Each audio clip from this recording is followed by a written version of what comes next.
ओम नमः शिवाय। जय भोलेनाथ। आप सभी का हमारे YouTube चैनल पर हार्दिक स्वागत है। आज शुक्र प्रदोष है। आप सभी को शुक्र प्रदोष व्रत की हार्दिक शुभकामनाएं। आज आप सुनेंगे शुक्र प्रदोष व्रत की पूजा विधि और पौराणिक कथा। प्रेम से बोलें शंकर भगवान की जय हो। जो प्रदोष व्रत शुक्रवार के दिन पड़ता है उसे शुक्र प्रदोष व्रत कहा जाता है। प्रदोष व्रत करने वाले को दिन भर भोजन नहीं करना चाहिए। शाम के समय जब सूर्यास्त में 3 घड़ी का समय शेष रह जाए तब स्नान आदि कर्मों से निवृत्त होकर स्वच्छ वस्त्र धारण करके तत्पश्चात संध्या वंदन करने के बाद शिव जी का पूजन प्रारंभ करना चाहिए। पूजा के स्थान को स्वच्छ जल से लीपें, वहाँ मंडप बनावें, वहाँ 5 रंगों के पुष्पों से पद्म पुष्प की आकृति बनाकर कुश का आसन बिछाएं। आसन पर पूर्वाभिमुख बैठें। इसके बाद भगवान महेश्वर का ध्यान करें। करोड़ों चंद्रमा के समान कांतिवान त्रिनेत्रधारी मस्तक पर चंद्रमा का आभूषण धारण करने वाले पिंगल वर्ण के जटाजूटधारी नीले कंठ तथा अनेक रुद्राक्ष मालाओं से सुशोभित वरद हस्त त्रिशूलधारी नागों के कुंडल पहने व्याघ्र चर्म धारण किए हुए रत्न जड़ित सिंहासन पर विराजमान शिव जी का ध्यान करना चाहिए। अब सुने शुक्रवार प्रदोष व्रत की पौराणिक कथा। एक समय सर्व प्राणियों के हितार्थ परम पावन भागीरथी के तट पर ऋषि समाज द्वारा विशाल गोष्ठी का आयोजन किया गया। विज्ञ महर्षियों की एकत्रित सभा में व्यास जी के परम शिष्य पुराण वेत्ता सूत जी महाराज हरि कीर्तन करते हुए पधारे। सूत जी को देखते ही सौनक आदि 88,000 ऋषि मुनियों ने खड़े होकर दंडवत प्रणाम किया। महाज्ञानी सूत जी ने भक्तिभाव से ऋषियों को हृदय से लगाया तथा आशीर्वाद दिया। विद्वान ऋषिगण और सब शिष्य आसनों पर विराजमान हो गए। मुनिगण विनीत भाव से पूछने लगे कि हे परम दयालु, कलिकाल में शंकर की भक्ति किस आराधना द्वारा उपलब्ध होगी, हम लोगों को बताने की कृपा कीजिए, क्योंकि कलयुग के सर्व प्राणी पाप कर्म में रत रहकर वेद शास्त्रों से विमुख दीन जन अनेकों संकटों से त्रस्त रहेंगे। हे मुनिश्रेष्ठ, कलिकाल में सत्कर्म की ओर किसी की रुचि न होगी। जब पुण्य क्षीण हो जाएंगे तो मनुष्य की बुद्धि असत कर्मों की ओर खुद ब खुद प्रेरित होगी, जिससे दुर्विचारी पुरुष वंश सहित समाप्त हो जाएंगे। इस अखिल भूमंडल पर जो मनुष्य ज्ञानी होकर ज्ञान की शिक्षा नहीं देता, उस पर परम पिता परमेश्वर कभी प्रसन्न नहीं होते हैं। हे महामुने, ऐसा कौन सा उत्तम व्रत है जिससे मनोवांछित फल की प्राप्ति होती हो? आप कृपा कर बतलाइए। ऐसा सुनकर दयालु हृदय श्री सूत जी कहने लगे कि हे श्रेष्ठ मुनियों तथा सौनक जी, आप धन्यवाद के पात्र हैं। आपके विचार सराहनीय एवं प्रशंसनीय हैं, क्योंकि आपके हृदय में सदा परहित की भावना रहती है। इसलिए हे सौनकादि ऋषियों, सुनो, मैं उस व्रत को तुमसे कहता हूँ जिसके करने से सब पाप नष्ट हो जाते हैं। धन वृद्धिकारक, दुख विनाशक, सुख प्राप्त कराने वाला, संतान देने वाला, मनोवांछित फल प्राप्त कराने वाला ये व्रत तुमको सुनाता हूँ, जो किसी समय भगवान शंकर ने सती जी को सुनाया था और उनसे प्राप्त ये परम श्रेष्ठ उपदेश मेरे पूज्य गुरु जी ने मुझे सुनाया था, जिसे आपको समय पाकर शुभ बेला में मैं सुनाता हूँ। तो बोलो उमापति शंकर भगवान की जय। सूत जी कहने लगे कि आयु वृद्धि स्वास्थ्य लाभ हेतु त्रयोदशी का व्रत करें। इसकी विधि इस प्रकार है। प्रातः स्नान कर निराहार रहकर शिव ध्यान में मग्न हो। शिव मंदिर में जाकर शिव जी की पूजा करें। पूजा के पश्चात अर्धपुंड त्रिपुंड का तिलक धारण करें, बेलपत्र चढ़ावें, धूप दीप अक्षत से पूजा करें, ऋतु फल चढ़ावें, ओम नमः शिवाय मंत्र का रुद्राक्ष की माला से जप करें, ब्राह्मण को भोजन करा सामर्थ्य के अनुसार दक्षिणा दें। तत्पश्चात मौन व्रत धारण करें। व्रती को सत्य भाषण करना आवश्यक है। हवन आहुति भी देनी चाहिए। ओम ह्रीम क्लीम नमः शिवाय स्वाहा से आहुति देनी चाहिए। इससे अभीष्ट फल की प्राप्ति होती है। व्रती पृथ्वी पर शयन करें, इससे सर्व कार्य सिद्ध होते हैं। ये सर्व सुख धन आरोग्यता देने वाला है। ये व्रत इन सब मनोरथों को पूर्ण करता है। हे ऋषिवरों, ये प्रदोष व्रत जो मैंने आपको बताया, किसी समय शंकर जी ने सती जी को और वेद व्यास मुनि ने मुझको सुनाया था। शौनक आदि ऋषि बोले, हे पूज्यवर महामते, आपने ये व्रत परम गोपनीय मंगलप्रद कष्ट निवारक बतलाया है।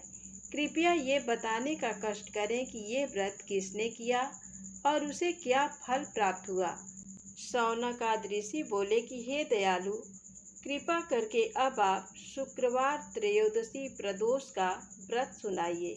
सूत जी बोले, प्राचीन काल की बात है। एक नगर में 3 मित्र रहते थे। तीनों में ही घनिष्ठ मित्रता थी। उसमें एक राजा का बेटा, दूसरा ब्राह्मण पुत्र, तीसरा सेठ पुत्र था। राजकुमार व ब्राह्मण पुत्र का विवाह हो चुका था। सेठ पुत्र का विवाह के बाद गौना नहीं हुआ था। एक दिन तीनों मित्र आपस में स्त्रियों की चर्चा कर रहे थे। ब्राह्मण पुत्र ने नारियों की प्रशंसा करते हुए कहा, नारीहीन घर भूतों का डेरा होता है।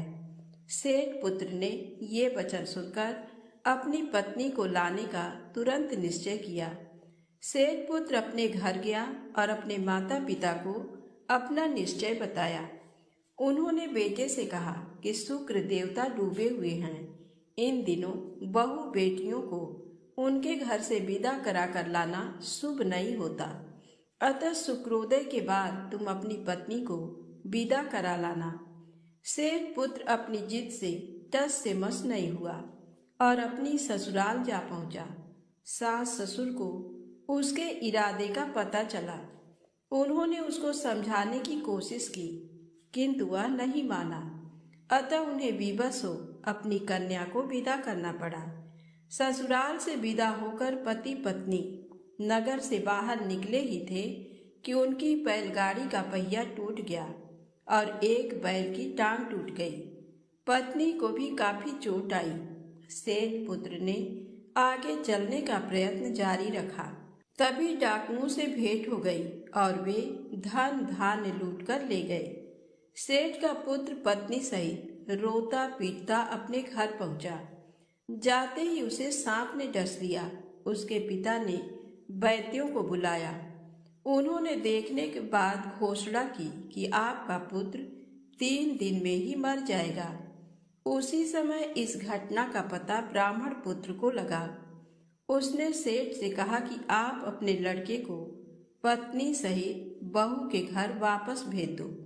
ये सारी बाधाएं इस कारण से आई है कि आपका पुत्र शुक्रास्त में पत्नी को विदा कर लाया है।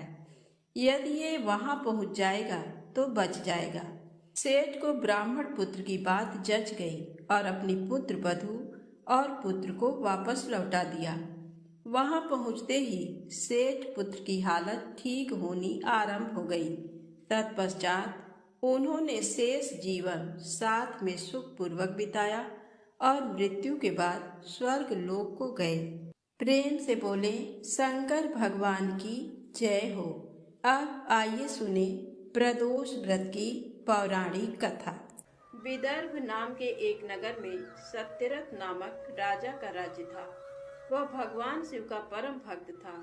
एक बार उसके नगर पर उसके शत्रुओं ने आक्रमण किया।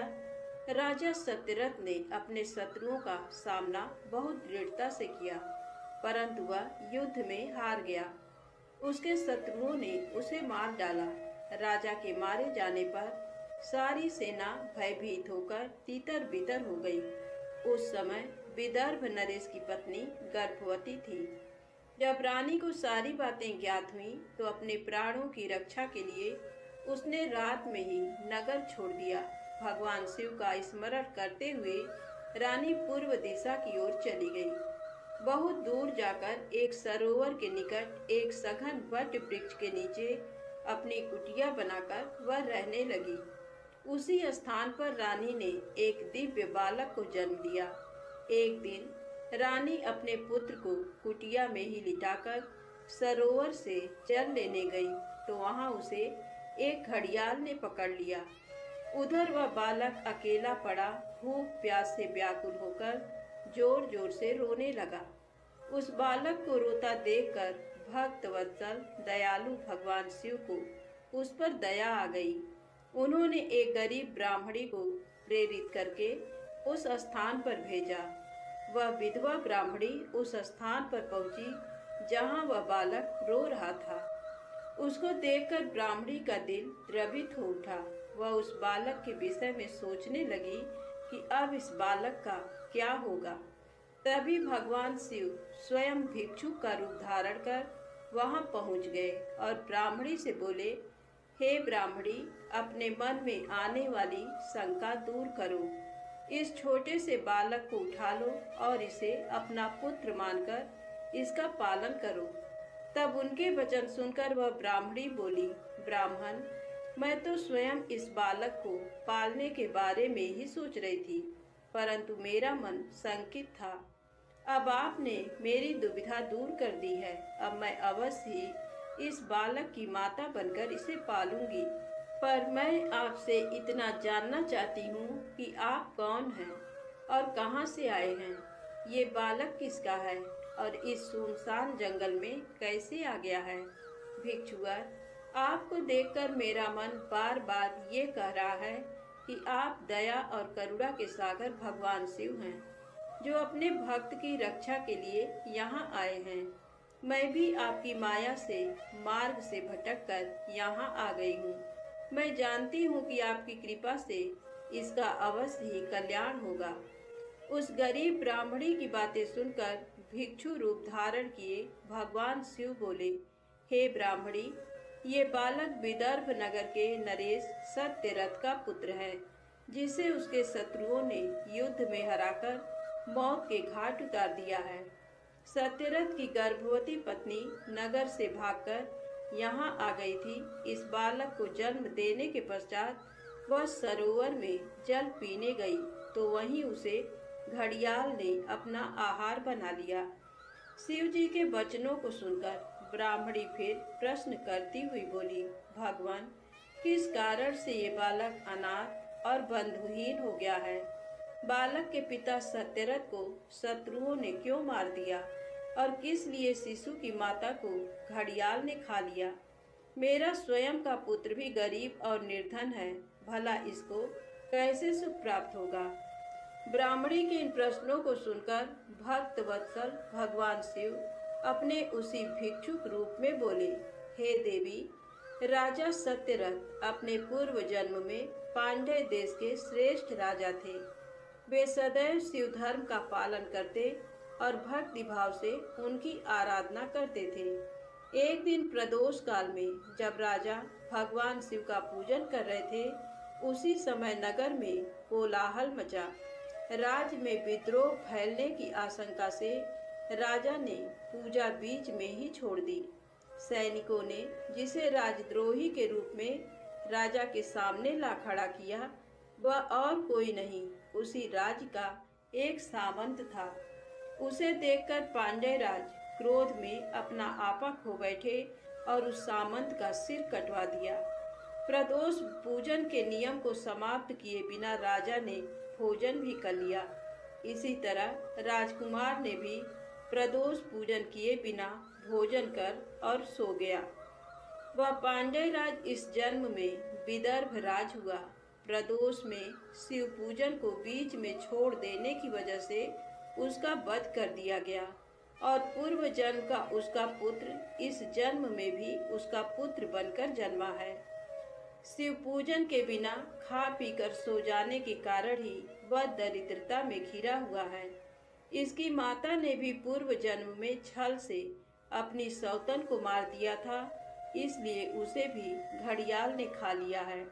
तुम्हारा पुत्र पूर्व जन्म में ब्राह्मण था और महादानी था, परंतु इसने कोई यज्ञ कर्म नहीं किए, इसी कारण से इसे भी दरिद्रता का दंड मिला है। इन दोनों पुत्रों के दोषों को दूर करने के लिए तुम भगवान शिव की शरण में जाओ, वे ही तुम सबका कल्याण करेंगे। ब्राह्मणी को सब कुछ बताकर भगवान ने अपना सत्य रूप उन्हें दिखाया। साक्षात भगवान शिव के दर्शन कर ब्राह्मणी कृतार्थ हो गई और हाथ जोड़कर शिव जी की स्तुति करने लगी। तब आशीर्वाद देकर महादेव जी अंतर्धान हो गए। तत्पश्चात वह ब्राह्मणी उस बालक को अपने साथ ले गई। फिर वह अपने पुत्रों के साथ एक चक्र नामक गांव में रहने लगी और अपने दोनों पुत्रों का लालन पालन करने लगी। समय आने पर ब्राह्मणी ने उनका यज्ञोपवीत संस्कार किया। दोनों सांडिल्य मुनि के उपदेश सुनते और शिव जी की आराधना करते। समय बीतता गया, दोनों पुत्र बड़े हो गए।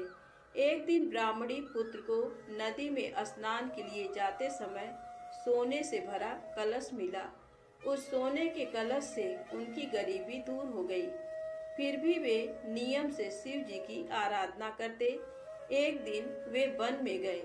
वहां एक गंधर्व कन्या अपने पिता के साथ आई और वह राजकुमार पर मोहित हो गई।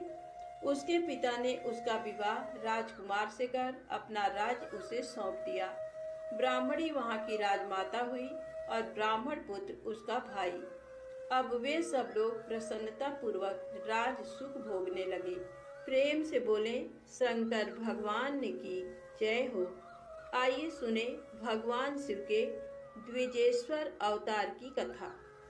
एक समय राजा भद्रायु बसंत ऋतु में अपनी पत्नी सीमंतनी के साथ वन विहार करने गए। तब भगवान शिव पार्वती उस दंपति की धर्म निष्ठा की परीक्षा लेने हेतु उस वन में पहुँचे। महान लीलाधारी भगवान शिव और पार्वती जी ने ब्राह्मण ब्राह्मणी का रूप धारण किया और अपनी माया से रचित सिंह से भयभीत होते हुए राजा भद्रायु की शरण में गए और उनसे अपनी प्राण रक्षा करने हेतु प्रार्थना करने लगे। उस ब्राह्मण दंपति की रक्षा हेतु राजा भद्रायु ने तुरंत धनुष बाण उठा लिया और बाणों से उसे घायल करना चाहा, परंतु उस सिंह पर कोई प्रभाव न पड़ा। उसने झपट कर ब्राह्मणी को पकड़ लिया। वह बहुत चीखी चिल्लाई, परंतु सिंह ब्राह्मणी को बलपूर्वक घसीटता हुआ भाग गया।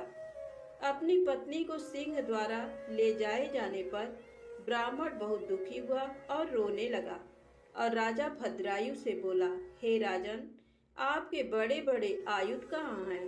तुम्हारे पराक्रम का क्या फल है? क्या आप जंगली जानवरों के आघातों से भी दुखियों की रक्षा नहीं कर सकते? दीन दुखियों की रक्षा करना राजा का परम धर्म होता है। फिर आपने अपने क्षत्रिय धर्म का पालन क्यों नहीं किया? आपने अपने कुल का धर्म ही नष्ट कर दिया है। जो दुखी और शरणागतों की रक्षा नहीं कर सकता, उसे जीने का कोई अधिकार नहीं है। कृपण, अनाथ और दीन दुखी की रक्षा करने में असमर्थ मनुष्य को जहर खा लेना चाहिए या अग्नि में जल जाना चाहिए। उस ब्राह्मण द्वारा कही गई बातें सुनकर राजा भद्रायु को बहुत दुख हुआ। वह अपने दुर्भाग्य को याद करके शोक में डूब गया। उसने सोचा कि आज मेरा सारा पौरुष नष्ट हो गया। आज मैं एक असहाय ब्राह्मणी की रक्षा नहीं कर सका, इसलिए मुझे घोर पाप लगेगा। मेरे कारण ब्राह्मण भी शोकाकुल हो गया है। उसकी स्त्री को भी सिंह ले गया है। पता नहीं उसने उसका क्या किया होगा। मुझे अपने पापों को कम करने के लिए इस ब्राह्मण देवता को प्रसन्न करना होगा। ये सोचकर राजा भद्रायु उस ब्राह्मण के चरणों में गिर पड़े और बोले, हे ब्राह्मण, मुझे क्षमा कर दीजिए। मैं आपकी पत्नी की रक्षा नहीं कर सका। मैं अपने राजपाट सब आपके चरणों में न्यौछावर करता हूँ। ये सुनकर वह ब्राह्मण बोला, भला मैं ठहरा भिक्षा मांगने वाला एक ब्राह्मण, मैं तुम्हारे राजपाट का क्या करूँगा? इसलिए यदि तुम वाकई मुझे कुछ देना चाहते हो तो अपनी पत्नी मुझे दान में दे दो। ब्राह्मण की बात सुनकर राजा भद्रायु ने कहा, ब्राह्मण, पराई स्त्री का उपभोग तो महापाप है, उसका प्रायश्चित भी नहीं हो सकता। तब ब्राह्मण ने कहा कि राजन, मैं तो बड़े से बड़े पाप को अपनी तपस्या से पल भर में नष्ट कर सकता हूँ। तब भद्रायु ने सोचा कि मुझे ब्राह्मण को अपनी स्त्री दान करके शीघ्र ही अग्नि में प्रवेश कर जाना चाहिए। तत्पश्चात राजा भद्रायु ने अपनी पत्नी उस ब्राह्मण को सौंप दी। उसके बाद उन्होंने अग्नि प्रज्वलित की और स्नान कर देवताओं को प्रणाम करने के पश्चात उस अग्नि की 3 बार परिक्रमा की। फिर त्रिलोकीनाथ भगवान शिव का ध्यान करने लगे और उन्हीं का स्मरण करते हुए जैसे ही वे अग्नि में प्रवेश करने लगे, वैसे ही द्विजेश्वर रूपधारी भगवान शिव वहां प्रकट हो गए। भगवान शिव के 5 मुख, 3 नेत्र, पिनाक और चंद्र कलाधारी सुंदर स्वरूप, जो कि करोड़ों सूर्यों के समान प्रकाशित था, देखकर राजा भद्रायु आनंद मग्न हो उठे। उन्होंने दोनों हाथ जोड़कर शिव जी को प्रणाम किया और उनकी स्तुति करने लगे। राजा भद्रायु की स्तुति सुनकर भगवान शिव पार्वती बोले, हे भद्रायु, तुम्हारी शिव भक्ति से मैं बहुत प्रसन्न हूँ। तुमने सदा मेरा भक्ति भाव से पूजन किया है, अतः तुम अपनी पत्नी सहित मुझसे वर मांगो। आज मैं तुम्हारी मनोवांछित अभीष्ट वस्तु प्रदान करूँगा। मैंने ही तुम्हारी परीक्षा लेने हेतु ब्राह्मण का रूप धारण किया था।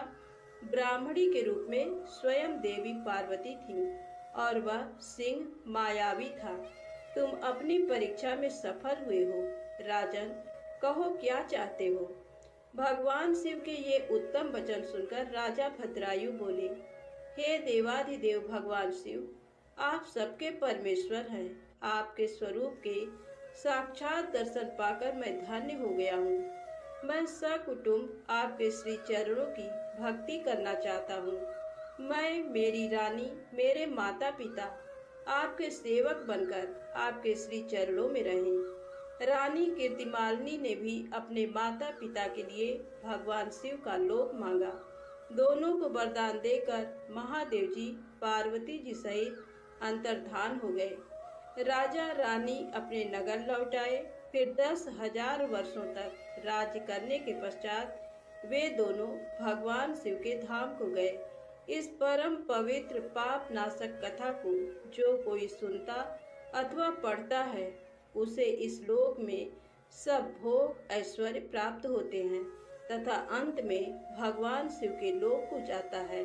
प्रेम से बोले शंकर भगवान की जय। अब आइए सुने भगवान शिव की अमर कथा कहानी। जब श्री राधा जी पृथ्वी लोक पर चलने लगी तो गोलोक के श्री राधा जी का लीला पक्षी श्री सुखदेव जी ने भी साथ चलने को कहा। तो वहीं राधा जी की आज्ञा से भगवान की अमर कथा रूपी भागवत कथा के प्रचार करने के लिए गोलोक के लीला पक्षी श्री सुखदेव जी एक सुग्गी के गर्भ के अंडे के रूप में प्रकट होकर अमरनाथ में प्रकट हुए थे। वह अंडा हवा के झकोरों के कारण फूट गया था तथा अमरनाथ में फूटा हुआ पड़ा था। इधर एक बार श्री नारद जी घूमते घूमते कैलाश पर्वत पर पहुंचे तो श्री पार्वती जी ने नारद को सत्कार करने के बाद पूछा कि नारद जी, आप कहाँ से आ रहे हैं? तो नारद जी ने कहा कि मैं हर जगह घूमते हुए आ रहा हूँ, परंतु अब घूमना कम कर दिया हूँ क्योंकि लोगों पर विश्वास नहीं है। इसका कारण लोगों में प्रेम एक दूसरे के प्रति नहीं है, केवल दिखावा का प्रेम है वस्तुतः नहीं। तब पार्वती जी ने कहा कि हे नारद जी, लेकिन हमारे पति भूत भावन शंकर जी में तो बहुत प्रेम है, यानी श्री शंकर जी हमसे बहुत प्रेम करते हैं। तब श्री नारद जी ने कहा कि हे पार्वती जी, जब आपके पतिदेव श्री शंकर जी आपसे प्रेम करते हैं तो ये जरूर बतलाए होंगे कि श्री शंकर जी जो अपने गले में माला पहनते हैं वह कैसी और किसकी माला है। तब पार्वती ने कहा कि हे नारद जी, ये माला पहनने का रहस्य तो वे अभी तक नहीं बतलाए हैं। तब नारद जी ने कहा कि फिर आपके प्रति आपसे झूठा या दिखावे का प्रेम करते हैं, वस्तुतः प्रेम नहीं करते हैं। इतना कहकर श्री नारद जी वहां से चल दिए। इधर वही एक बार पार्वती जी ने भोलेनाथ से अनुरोध किया कि कृपया ये बतलाएं कि आपके गले में किसकी माला है, तथा ये वर दें कि हे स्वामी, मुझे आपसे वियोग नहीं हो और हमेशा आत्मज्ञान बना रहे। इसका कोई उपाय बताएं। तब आगे श्री शंकर जी ने कहा कि इस आत्मज्ञान को मैं समय से बतलाऊंगा, परंतु श्री नारद द्वारा जो भेद वचन है उन भेद वचनों के समाधान को करते हुए श्री शंकर जी ने कहा कि हे पार्वती, ये हमारे गले में जो मुंडों की माला है वह मुंड माला तुम्हारे ही मुंडों की है, जिनको मैंने तुम्हारे बार बार मरने पर तुम्हारी याद में माला के रूप में धारण किया है, क्योंकि मैं तुमसे अति प्रेम करता हूँ। तब पार्वती जी ने कहा कि मैं बार बार मर जाती हूँ और आपकी मृत्यु नहीं होती, इसका कारण क्या है। तब श्री शंकर जी ने कहा कि हे पार्वती, मैंने अमर कथा सुना है जिससे मैं अमर हूँ। ये घटना सुनकर श्री पार्वती जी ने अमर कथा सुनने के लिए श्री शंकर जी से प्रार्थना की। तब शंकर जी ने कहा कि हे पार्वती, इस समय मैं तुझमें अमर कथा सुनने का पूर्ण लक्षण नहीं देख रहा हूँ, फिर भी तुम्हारे आग्रह करने के कारण मैं अवश्य कथा सुनाऊंगा। यानी आज आपको अति गोपनीय कथा सुना रहा हूँ, जिसको सुनकर तुम भी अमर हो सकती हो। इसलिए आप जरा बाहर दिखाइए कि कहीं कोई है तो नहीं। श्री पार्वती जी ने बाहर आकर चारों तरफ अच्छी तरह देखा तो वहां एक सुख शावक के विगलित अंडे के सिवा कुछ नहीं था। उन्होंने श्री शंकर जी से कहा कि बाहर कोई नहीं है। तब श्री शंकर जी ने ध्यानस्थ मुद्रा में अमर कथा का अमृत प्रवाह शुरू किया। बीच बीच में पार्वती जी हुंकारा भरती थी। 10वें स्कंद की समाप्ति पर वे निद्राग्रस्त हो गईं एवं 12वें स्कंद की समाप्ति पर पार्वती जी ने शंकर जी से कहा कि हे प्रभु, क्षमा करेंगे, मुझे 10वें स्कंद के बाद नींद आ गई थी, मैं आगे की कथा नहीं सुन सकी हूँ। अर्थात श्री कृष्ण उद्धव संवाद जो 11वें स्कंद में है उसको मैंने नहीं सुना तथा 12वें स्कंद की कथा भी नहीं सुनी। इधर ये जानने हेतु कि फिर कथा के बीच में हुंकारी कौन भर रहा था, ये जानने के लिए शिवजी बाहर निकले। उन्होंने एक सुंदर सुख शावक को देखा। श्री शंकर जी ने पार्वती जी से पूछा, आखिर ये सुख शावक कहाँ से आ गया। पार्वती जी ने विनीत वाणी में कहा कि ये तो विगलित अंडे के रूप में पड़ा था, श्री भागवत कथा रूपी अमृत पान से जीवित हो गया। इस प्रकार अमर कथा की गोपनीयता भंग होने से शंकर जी सुख शावक को पकड़ने के लिए झपटे। सुख शावक उड़ गया और उड़ते उड़ते भय से श्री बद्रिकाश्रम के निकट स्थित व्यास आश्रम पर श्री व्यास जी की पत्नी पिंगला के मुख में प्रवेश कर गया। फिर शंकर जी ने श्री व्यास जी द्वारा सांत्वना प्राप्त कर वापस अपने आश्रम पर लौट गए। इधर श्री सुखदेव जी 16 वर्षों तक पिंगला के गर्भ में रहे अंततो गत्वा श्री व्यास जी के अनुरोध करने पर सुखदेव जी ने अपना भय बताया। उन्होंने गर्भ के भीतर से कहा कि उन्हें बाहर आने पर माया से ग्रसित होने का भय है। यदि भगवान श्री कृष्ण द्वारा माया से ग्रसित नहीं होने का आश्वासन मिले तभी वे बाहर आएंगे। व्यास जी के अनुरोध से भगवान श्री कृष्ण ने सुखदेव जी को माया से ग्रसित नहीं होने का आश्वासन दिया। तब सुखदेव जी गर्भ से बाहर आए और जन्म लेते ही जंगल में तपस्या करने चल पड़े तथा पुनः सुखदेव जी, जो अपने पिता व्यास जी के बुलाने पर भी नहीं आए, लेकिन व्यास जी के ब्रह्मचारी शिष्यों द्वारा गाए जाते हुए श्री भागवत जी के मंत्रों से अपनी समाधि को तोड़ दिया तथा इस श्लोक को सुनकर उन श्री व्यास जी के शिष्यों के पीछे पीछे चल दिए। इस घटना का मुख्य कारण भागवत कथा ही है। प्रेम से बोले शंकर भगवान की जय हो। आइए सुने भगवान शिव की आरती। शीश गंगयर धंग पार्वती सदा विराजत कैलासी। नंदी भृंगी नृत्य करत हैं धरत ध्यान सुर सुख राशि। शीतल मंद सुगंध पवन बह बैठे हैं शिव अविनाशी। करत गान गंधर्व सप्त स्वर राग रागिनी मधुरासी। यक्ष रक्ष भैरव जह डोलत बोलत हैं बन के वासी। कोयल शब्द सुनावत सुंदर भ्रमर करत है गुंजासी। कल्प द्रुम अरु पारिजात तरु लाग रहे हैं लक्षासी। कामधेनु कोटिन जह डोलत करत दुग्ध की बरसासी। सूर्यकांत सम पर्वत शोभित चंद्रकांत सम हिम राशि। नित्य छहो ऋतु रहत सुशोभित सेवत सदा प्रकृति दासी। ऋषि मुनि देव तनुज नित सेवत गान करत श्रुति गुण राशि। ब्रह्मा विष्णु निहारत निस दिन कछु शिव हमको फरमासी।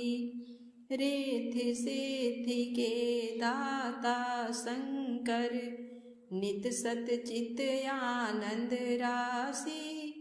जिनके सुमिरत ही कट जाती कठिन काल यम की फांसी। त्रिशूल धर जी का नाम निरंतर प्रेम सहित जो नर गासी। दूर होए विपदा उस नर की जन्म जन्म शिव पद पासी।